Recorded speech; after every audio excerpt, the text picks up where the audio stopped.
Hey, I got this comment on a couple videos back and I thought I would share it with you. What writers outside of prose, as in film, TV, comics, etc., have influenced you? And that sparked an idea. Every writer has influence. Most writers are influenced by prose writers. I am. Frank Herbert is my biggest inspiration. Jim Butcher, one of the newer guys who's been doing it for about 20, 25 years now. But I also have a lot of other influences. So this episode of A Writer's Journeys is going to talk about the influence that inspired me to be a writer. So why don't you come along with me?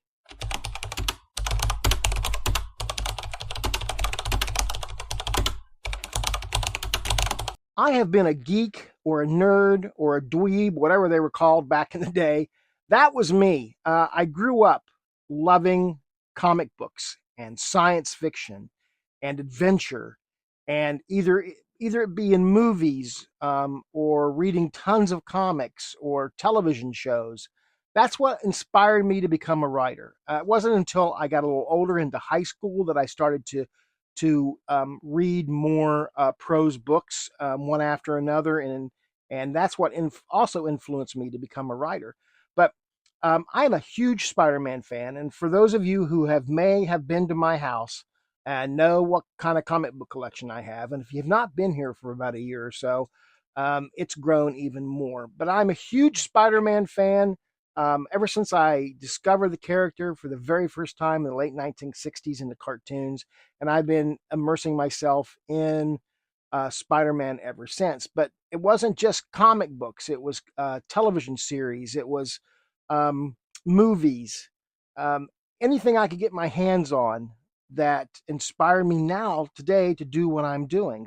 So I compiled a little list of things that inspired me, and this by no means is a complete list. This is just things that I come off the top of my head. So it's a small list, and if I were to go over everything that inspired me to sit down and write today, then we would be here. This would be the longest episode in YouTube history. This would be outrageously long. So, but we're going to start with comics and the writers that influenced me. Now, of course, there are artists: George Perez, Jim Steranko, uh, writers of art tell their story through art. Yes, they've written some words too, but they basically told their story from their art. But we're going to concentrate just on the writers of comic books. And that being said, and these are in no particular order, we're going to start with Roy Thomas. Roy Thomas wrote for Marvel, the Avengers, Conan the Barbarian. He did the X-Men, the Invaders. He also, for DC, did the All-Star Squadron book back in the late 80s, early 90s. Well, up until I think Crisis on Infinite Earths happened, and then the book was canceled. Next up, we have Marv Wolfman, my favorite comic book writer ever. And he and George Perez together created one of the greatest comic book series of all time, and that's the New Teen Titans. And together they created Deathstroke the Terminator in issue 2. And they gave us stories like The Hunt for the Legendary Doom Patrol. And that continued through 3 issues. The art and the storytelling, just, I couldn't wait for the next month. And if you ever have a chance to pick these up, especially the Judas Contract, and read that, if you've never read a comic book before, you're going to love this. I think this is available in trade paperback. This also gave us Nightwing um, and Jericho uh, in the story. So if you get a chance to read the Judas Contract from the New Teen Titans, it's really worth the read.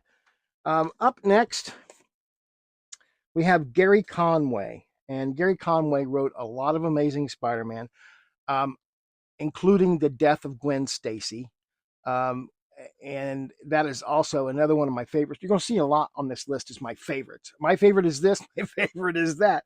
But the death of Gwen Stacy, that whole storyline, Gary Conway um, delivered a shock moment in comics that still resonates to this very day. Over at DC, we had Denny O'Neil. Denny breathed new life into Batman after the campy styles of the 1960s because of the Adam West TV show. The comic book kind of made a little turn towards the camp also. But in the early 1970s, um, he and Neil Adams um, brought Batman back to the Dark Knight Detective. And it's one of the greatest runs in comic book history. And then we have Mike W. Barr, and Mike wrote Camelot 3000, which was a new take on Camelot with King Arthur. Kind of the characters were reincarnated in the year 3000 when Earth needed them the most.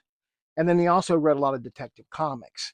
And honestly, I can sit here and kind of pretend I know a lot about Batman, a lot about Detective Comics. DC's never been my forte, but these stories resonated with me.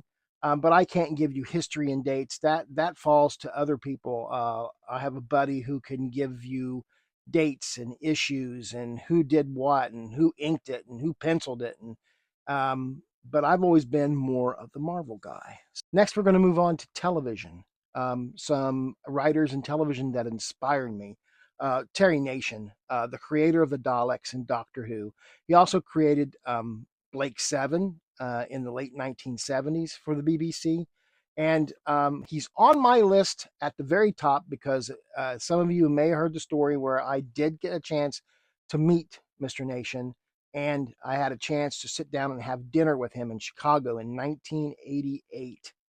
And when I walked out of that meeting, I knew that I wanted to be a writer. He inspired me that much. Then we have J. Michael Straczynski. J. Michael Straczynski has also written comics. He's done Thor. He's done Spider-Man. He's done several different series for mostly Marvel. I'm not sure if he did anything for DC.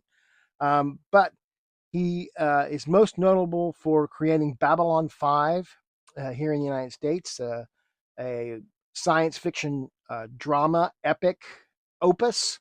If you've never seen Babylon 5, it's well worth the read, and some of the greatest writing in Babylon and just in television in general comes from J. Michael Straczynski. He wrote the entire third season, I think, which was 22 episodes, and it's no one's ever done that before or since. But he wrote every episode, so he knew that he would get the story out the way he wanted it. Next on the list is Ronald D. Moore. I first discovered Ronald D. Moore when he was writing for Star Trek The Next Generation, and then he went on to write for Star Trek Deep Space Nine, and he became the executive producer of the show, and he forged the series through the Dominion War, and he brought in a lot of extra characters, sub characters that really resonated with the viewers. I mean, you had your core um, characters, but then he brought in characters. He strengthened characters like Nog, and he brought in Rom's wife. I can't remember her name off the top of my head, but that was just set up for him because he went on to write and create the reboot of Battlestar Galactica in the early 2000s, and he was executive producer on that show. And today, his writing is still resonating with the show on Apple TV, which is called For All Mankind, and it tells an alternate reality of what if the Russians landed on the moon before the United States. And it kind of takes history and twists it just a little bit. And if you know anything about history during the space race in the early 1960s through the mid 1970s, you'll see a lot of historical things kind of just twisted just enough. It's a show you really need to watch. The writing is incredible. The idea is very interesting. And I've always been a fan of alternate realities kind of thing. So this really hits for me. And with Ronald D. Moore in charge and writing episodes and producing the show, it's really worth a watch. And it's on Apple TV. Now, of course, writers of the projects I just talked about are very inspiring, but also shows in general that I watched when I was growing up. The original Star Trek was a big influence on me. And when I was 6, 7, 8, 9 years old, I didn't care who the writer was. I didn't want to know who Gene Roddenberry was. Um, it was just took my imagination and sparked it in me, sparked imagination, and that's what these shows did when I was younger. Doctor Who is another one. I've always been a fan of time travel, and you may have seen that in some of my stories. I had a little bit of time twist to them. And then, like I said earlier, Blake Seven, which was created by Terry Nation. And there's also another show called Farscape that is very well written, and it puts me in mind of Blake Seven. So if you've not watched that, you should. Of course, this will take you away from writing, from all the things I'm telling you to watch. This is 60 some years of me watching television and movies that I'm laying on you now. And I know you'll never have time to catch all these things. And then there's a show in the early 1980s called Tales of the Gold Monkey. It kind of rode the coattails of Raiders of the Lost Ark, and it was set in the 1930s in the French Marivelas, and told the story of Jake Cutter, a pilot who got into all kinds of adventure troubles. And I actually based one of my characters on Jake Cutter, and that's Zane Carrington. Only Zane is a tramp steamer captain instead of a pilot. $6 Million Man is another thing that influenced me. I mean, it influenced the Evolution Man here. You can see he's got my shirt on. You didn't see my stomach, I hope. And then we had shows like the original Battlestar Galactica, and shows in the 1960s like the Rat Patrol and Mission Impossible. All these things are what inspired me to be doing what I'm doing now. And if you've noticed, I'm also a chef, and none of these things are food related shows. Um, Also, movies that inspired me when I was a kid and still inspire me today. Of course, Raiders of the Lost Ark, my favorite movie of all time. The original Planet of the Apes. My wife is not a Planet of the Apes fan, and she just cringes every time I pull the DVD out to put it in. The Searchers with John Wayne, one of the greatest westerns ever filmed. Casablanca. If you've not seen Casablanca, you really need to put that movie in. You need to find a place to rent it on streaming. You need to go buy it on Blu-ray, but you need to watch Casablanca, and it'll really inspire you, especially when it comes to character development. And then we have the James Bond movies. Now I know James Bond started with books, but when I was young, I didn't know that. It was James Bond, and I grew up with James Bond, Sean Connery, Roger Moore, Timothy Dalton, George Lansby. And then that new guy that just stopped not too long ago. Not really crazy about him, but that's just my preference. My That's just what I feel. Um, but what inspires you? There are so many things out there today. There's so many streaming shows. There are so many books. More people are reading more than ever now. I think COVID really brought people back to reading more than they ever have. Even my wife belongs to a reading group, and she never did that until after COVID. There are so many groups that meet every month, mostly probably because it's they can drink and laugh and have a good time and maybe talk about the book they read, but they are reading more books, and that's good for writers. No matter what genre you're writing in, um, you will find potential readers out there if you just um, write what you love. A lot of writers um, for the big publishing houses, they write what's called to formula, um, and you'll see a lot of books. The Dresden Files was written to formula when it first began, but it's kind of taken its own curve there. Um, and a lot of books back in the day, like Dune, was not written to formula, but a lot of books today are written to formula. But if you're an independent writer, you're writing what you want, what you love, and you hope that there are people out there that will be inspired by it and who will also read it. So don't let anybody ever tell you that your passions, such as Star Trek or Battlestar Galactica or Doctor Who, um, cannot influence you as a writer, and you can take all of those elements and put them together and write your stories. So I know I got went a little bit off on a tangent there, but comic books, television, and movies have always been a big influence at me. If I would have never become a writer, I would still be. Well, I am still collecting comics today. I've been collecting comics for 50 years now, and I've got just a little over 12,000 comics. And I probably would have more if I wouldn't have sold some back in the 80s. But that is a different story.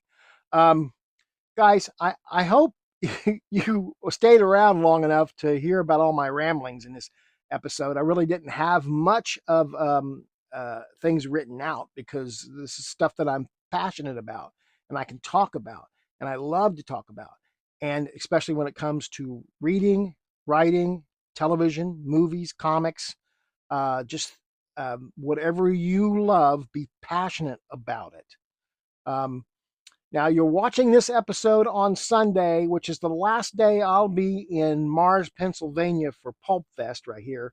And usually about noon, things are closing up. And by the time you watch this video, I am driving back to Ohio. So, guys, I really appreciate you watching these episodes, the ones who have commented on them, giving me feedback, asking questions. It really helps. I don't have a large viewership, and this is kind of a documentary for myself of my ideas and my passions, and that I can kind of like put online for other people to read, but it's really for me too. So because one day I'm going to get old and I'm going to forget things, and I can go back if I remember how to use a computer and watch them on YouTube.